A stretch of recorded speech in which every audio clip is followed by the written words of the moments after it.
हरिओम हरिओम हरिओम। सभी दर्शकों को बहुत सारा अभिवादन।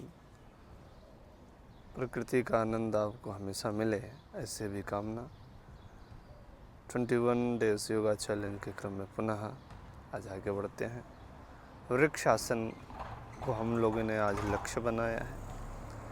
वृक्ष और आसन, जिसको इंग्लिश में ट्री पोज कहते हैं, और ध्रुव आसन के नाम से भी अत्यंत प्रचलित आसन है। ध्रुव का जैसा कि नाम हम सभी पुराणों के माध्यम से जानते हैं।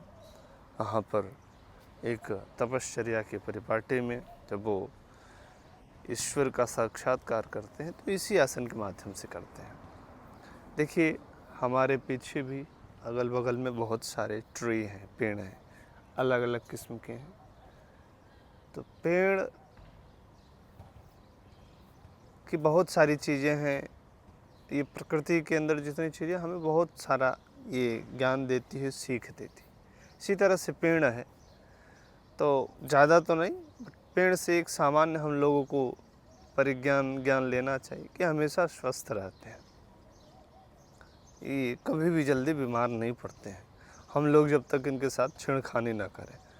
तो ऐसे ही स्वस्थ रहना और एकात्म भाव से अपने आप में अवस्थित रहना, इन्हें किसी से कोई लेना देना नहीं, अपने में मस्त रहते हैं। फोकस के लिए शासन को प्रायः जाना जाता है, जिनका एक मेमोरी का स्तर बहुत कम हो चुका है। छोटी छोटी बातों में वो भूल जाते हैं, अभी आपने बोला तुरंत भूल गए। विशेषकर यह युवा वर्ग और बच्चों के लिए अत्यंत लाभप्रद आसन माना जाता है वृक्ष आसन। सावधानी विशेष में हमें यह ध्यान रखना है कि पैर में कोई विशेष समस्या हो तो इससे बचें, और चक्कर यदि आता है तो उस समय बहुत बच करके संभल करके अभ्यास आप कर सकते हैं इसको। तो देखिए, एकदम सरल रीति से हम बताएंगे जिससे आप भी कर पाएँ और जो नए अभ्यासी हैं उनके लिए भी सुखद हो।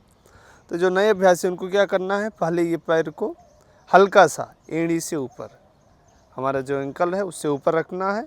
नी को साइड में ओपन करके चेस्ट को ओपन रखना है, और हाथों को इस तरह से बांध करके हम दृष्टि, हमारा जो लक्ष्य है, छोटा सा बिंदु बनाते हैं, उस पर पूरा फोकस, श्वासों को बहुत सामान्य रखेंगे।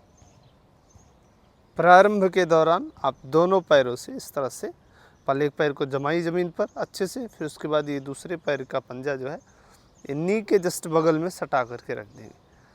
अब हाथों को इस तरह से रखना है और एकदम बॉडी को स्ट्रेट, सामने एक छोटा सा लक्ष्य बनाइए, बिंदु कोई ऐसा, उस पर हमारी दृष्टि कुछ भी इधर उधर हम ना देखें, सारा फोकस, मन की चंचलता सब उसी पर छोड़ दें।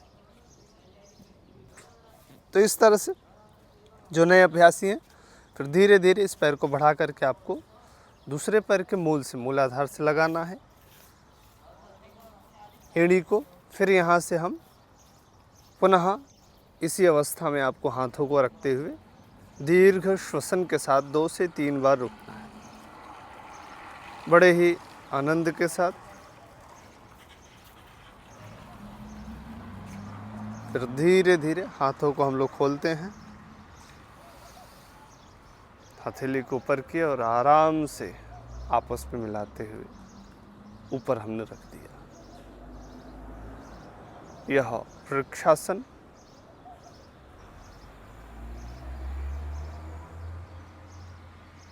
आसनों में अग्रगण्य और हमारे स्मरण शक्ति को, हमारे पैर की मांसपेशियों को, जब हाथ को हम स्ट्रेच करते हैं तो इसमें हाथ की भी मांसपेशियों का एक अच्छा रोल होता है। और इन सब के साथ साथ यदि आप फोकस करेंगे तो मेरुदंड पर भी एक हल्का सा एक खिंचाव लाता है, जिसके कारण ये पूरे शरीर सर्वांगीण विकास में भी एक भूमिका अदा करता है। तो ऐसे आसन जो हमारे पैरों से लेकर के स्टमक पर भी ये काम करता है, भुजाओं को के दर्द को लेकर के, और सबसे बड़ा ये आंतरिक परिवेश में बड़ा अच्छा ये रोल निभाता है। क्योंकि कई बार हम लोग बाह्य क्रियाकलापों के लिए कुछ कर सकते हैं, बट आंतरिक असंतुष्टता हो, एक असामंजस्य मन में हो, तो उसको संभाल पाना बड़ा कठिन होता है। तो ऐसे स्थिति में ऐसे समय में ये वृक्षासन आपका बड़ा सुंदर रोल